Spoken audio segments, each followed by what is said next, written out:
right, let's get into the issue now. The 2018 Beijing Summit of the Forum on China-Africa Cooperation opened on Monday afternoon with Chinese President Xi Jinping calling for the building of a China-Africa community with a shared future that assumes joint responsibility and pursues win-win cooperation. And Xi said China will strengthen exchange and cooperation with Africa on climate change, clean energy, prevention and control of desertification and soil erosion, as well as protection of wild animals and plants. Xi announced China will extend a total of $60 billion of financing to Africa in the form of government assistance, as well as investment and financing by financial institutions and companies. Now, President Buhari, on his arrival in China the weekend, completed the signing of a $328 billion agreement with China for the implementation of the National and Communication Technology Infrastructure Backbone Phase 2. The project is aimed at developing information and communications technology in Nigeria and will be executed by Galaxy Backbone Limited and Huawei Technologies, while funding will come from the Chinese Exim Bank. All right, we still have Charles Sideho with us in the studio. Charles, let's get into this issue. Not so many Nigerians are happy, or let me say, a lot of Nigerians are skeptical, cynical about Chinese interests, not just in Nigeria now, but around the continent of Africa. All African heads of states are in China currently, holding a summit. Well, it's not unexpected. Over the turn of the decade, or the turn of the millennium, you find that the Western countries have been very, very vociferous about their angst, against Africa because of the issue of political instability. You find that most of them were no longer willing to invest there because of the security in terms of leadership in Africa. Of course, the West, before they can give you anything, there are conditionalities. Sometimes they're asking for an arm and a leg. That, of course, was why Africa had to look elsewhere. It's a win-win for China, but not a win-win for Africa. I'm going to come to that very soon. So, of course, when you look at the China aspect in 1999 to 2009, I think 1999 or so, there was this total clear departure from this protectionism of China, yes, where they had to be on them because of the communism. They now moved towards market economy, of course. And then because they did that, you find that there was this rapid growth in their middle class, which of course now fueled the issue of demand for raw materials for industries. Yes. Then the industrialization was growing. And then where would China find these raw materials? Africa. Okay? So, and then they come into Africa when they partner with you in a very long-term, on a long-term basis. They can give you loan and very, very attractive because the interest is almost nothing. So they can sign a pact with you, trade pact with you for about 30 years, and then, but they don't give you the money. They're coming to now grow especially the infrastructure. Which of course the Africa needs. So the South Africa is just going to sit down, somebody's coming to your house to come and, paint your house, spend the money, pay the bricklayers. You also just sit down and have fun. Move your furniture around, change your furniture, then you just, and then buy a car for you. You are going out and somebody's even driving for you. But the question is that at what cost? The cost is that when they move in, they are very, very shrewd businessmen. They are not Father Christmas. Yeah, the Chinese are. So when they come in here, they will give you all this great gift. You accept them, no problem, because they will also help you develop your critical area. But in the long run, you lose, they win. How do you First, lose? In most cases, they hardly transfer technology. Yeah. They hardly. They bring in their men here. In most cases, they will always have a recourse for you to go back to them over and over again. So when they come in here for us, they want to develop a railway sector.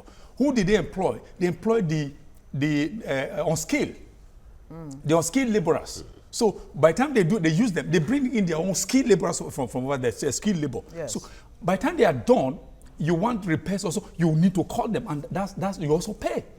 So that's why people are saying that we should be very careful, which is why I quarrel with the president delegation to that. Yes, which was made up more of ministers. More politicians. Yeah, ministers and senators. You didn't even have. I had expected delegation from Nasima. Yes. And then from Man. So, my first generation of Nigeria. Yes. So, these are the people who we could use to drive this relations. Look at not Angela Merkel. Of course, I'm sure she had many business, men and women on her entourage. Yes, exactly. Theresa May traveled with about 27, 29 That's right. businessmen. Because they look at your technology, yeah. They look at the communication, they look at all these things. Because that's why we always have problem in Africa that when we are going, it's like we're always asking. We often forget that there's always a repercussion for some of these things. For instance, when we went into Liberia and Sierra Leone, when they had their civil war, yes. What did we go to do there? We just make sure that we push in military, we push in funds and so on. At the end of the day, if it were US, they would have been in charge of the Liberian economy by now. Yeah, the US will be able to define and say this is what we're going in for. There's always a cost for us, but in Nigeria, but of course, the Chinese have been saying there is no political, strings attached. That's only a case of sour grapes on the part of the West that are saying to African countries, you need to be wary, you need to be very sure that you don't get into a debt trap. And of course, Ramaphosa, the South African leader, has said, no, this is not a case of neocolonialism, that you West, you should just stay where you are. We're having a good relationship with China. Africa has to listen to the West. Even though the West may not be veritable, we may not be getting what Africa needs now from the West because, as I said, conditionalities. But why China is paying Africa is because China will never intervene in your internal affairs. That's what they're saying. But the West, when America wants to come in or want to have any relation, they will tell you, look at your human rights abuse. For instance, you must release the Japti girl before you do that. But China will say that's your domestic. Yeah, but on the other hand, we've had cases where China was accused of covertly getting involved. We remember, they built the African Union headquarters. That's right. And there was a report sometime that the entire complex was bogged. Yeah. Where they listened to every conversation going on at the conference. Which is why I said that exactly. the Africa should also be listening to the West. As I said earlier, in the long run, it will not pay, because by the time they are done with your mineral resources, you are left with nothing. What Africa should be doing, for instance, is that we have these mineral resources everywhere in Africa. When we are going into any bilateral trade agreement with them, we could insist on us developing that the primary sector, for instance, in the issue of, for instance, cotton. Let us harvest the cotton rather than taking the cotton there crude. Raw. Let's look for how we can refine them and yarn. Maybe we can send yarn over to them. Yeah, but whose fault is that? I mean, it's the African leaders that should. Why? When they come, that's what I said. That's why I use that analogy of a man relaxing his sitting room. Well, China has said, look, all of the aid. Is it aid? Loans and what have you that we're bringing to Africa.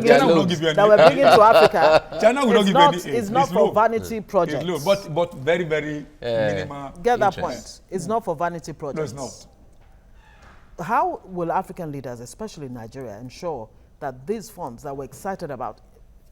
By the way, somebody asked a very pertinent question. How is it that Nigeria is taking some $300 and something million from China to build infrastructure and other things, while spending $320 million Abacha loot on, dole-outs? Well, that's quite it's lack of knowledge. People who are doing that. Okay. Getting loans also is not that sentence. You get Abacha loan and a share. There's nothing wrong with Nigeria taking that loan. If you had that, no, there's nothing wrong, because if you had the Abacha loan, Abacha loan, for instance, used to whatever you want to use to do, you can't use to substitute what you are getting from China, because it's going to be a long term. As I said, you sit down, they are building for you. So who will not take that? Then you now say, okay, the money you have want to start using to build the infrastructure. So for Okay, me, so I don't Charles think, Sideho, are you yes. saying that if you had $300 million, for example, it doesn't matter how you got the money, you do have that cash. You give it out to A, and then you go to B and you collect money and say, I need a loan Okay, for let me my get back to you. infrastructure. There is an explanation to that. You know, when Swiss government was returning that money, there were agreements. There were conditions, yeah. So Nigeria is only abiding by the agreement. They told so Swiss government this is what... Nigeria was not able to convince Switzerland, the Swiss authorities, that look, we are going to use this money to provide infrastructure. There's a huge infrastructure gap and all of that. There are international charters too. There are international standards you must also abide by. Apart from that, it's usually cheaper and more convenient for a country for you to get some of these things. It's, like, as I said, it's a long term than you just dipping your hands into the till and spending.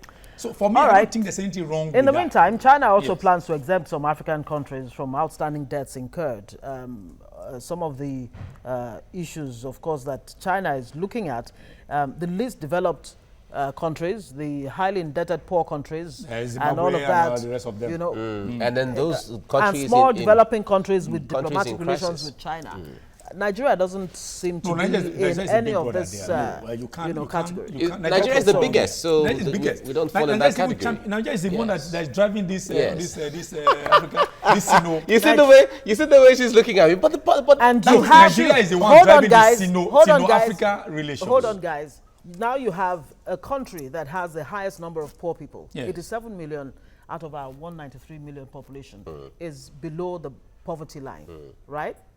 But China understands that we have more than these people are talking about. China has been here for how long? They understand when they say, "Oh, Nigeria is you hope to," but China understands what's happening around. Of course, it's just that the money is within. Also, they want to deal with the people who hold the money. It seems like Nigerians are the ones who don't understand that thing that's bringing the whole world to this country. So the point there is Nigeria still, in as much as we have the highest from the records where we have the highest number of poor people, Nigeria still has the highest number of billionaires on the continent. On the continent?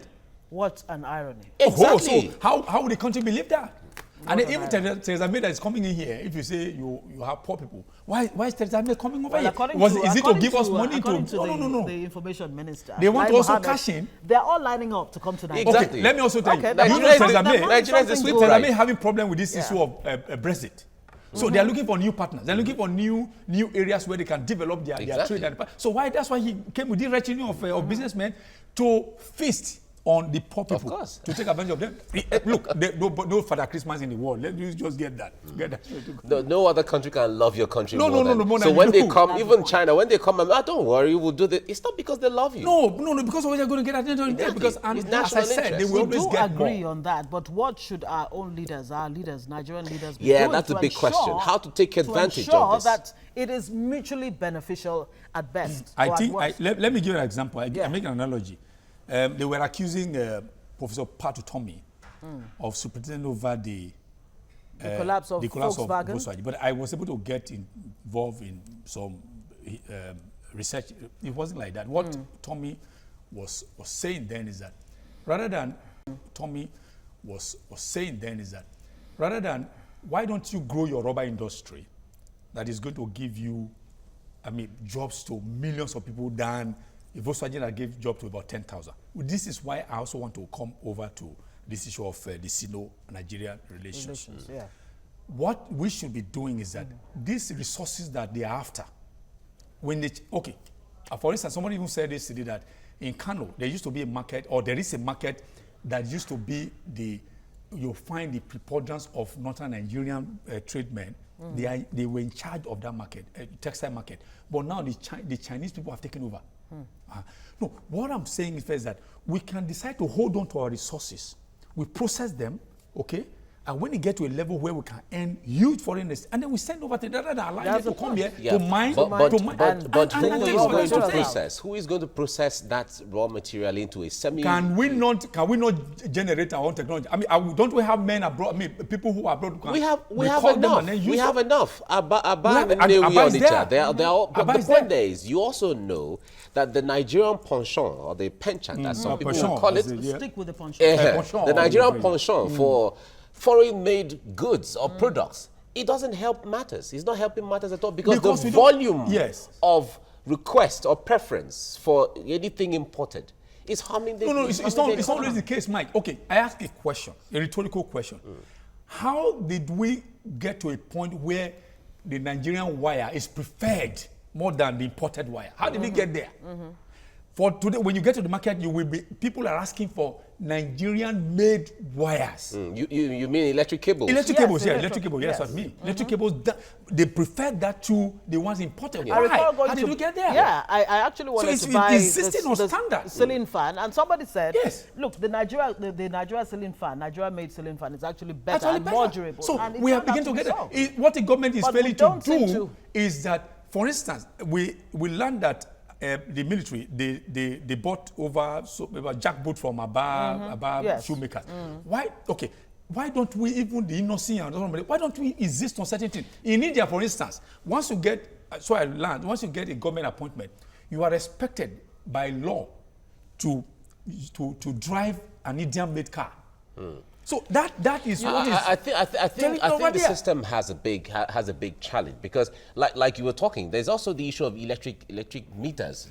Which I said, okay, exactly. The point is, there are Nigerian prepaid meter manufacturers that have the capacity to feed the whole of West African countries. So, but why we not patronizing them? Because, as you said, but I think everything, the whole thing starts and ends on the table of government. If government begins to insist on certain things, this issue of not just mouthing homegrown or diversification of the economy. No, they call it local content. It's just they're not mouthing it. If you want local content, for instance, the technology may be rudimentary, but over time it will get better. It will get refined. For instance, how did wire? As I said, the cable.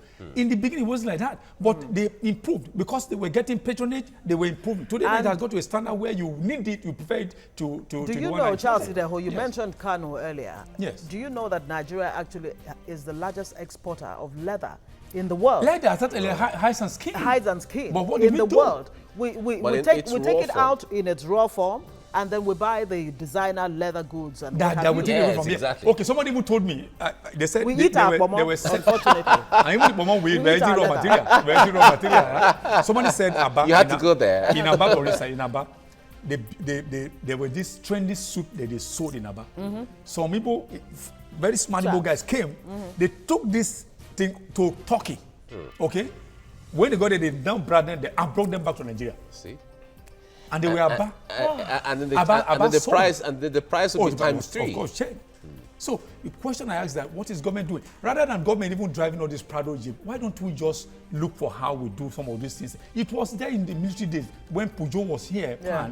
It was compulsory for politicians and government to drive fast, to drive a palm made, which of course helped the industry drive Volkswagen. But what are we doing? We are going to China, sorry, not even, we're going to Japan and importing their cars and then making all this big man and coming out from all these things that we didn't make. Not even rubber. Do you know our rubber industry in Benin and those states, they are dying. Yeah. Even the rubber need of the car manufacturer, they don't even source them from Nigeria. All right. The question is, what are we doing about it? In the case of Innocent, you talked about on made in Nigeria products you're talking about. It's good that some Nigerian institutions have started buying into it. They're looking in that Road safety, for instance, have started ordering made in Nigeria vehicles. And in fact, TVC is one of the companies. I saw one boss there. Exactly. We are cashing into that. IBM or something. Exactly. So it's going to happen, but government has a look because everybody look towards the government. So when the government brings to us a deliberate policy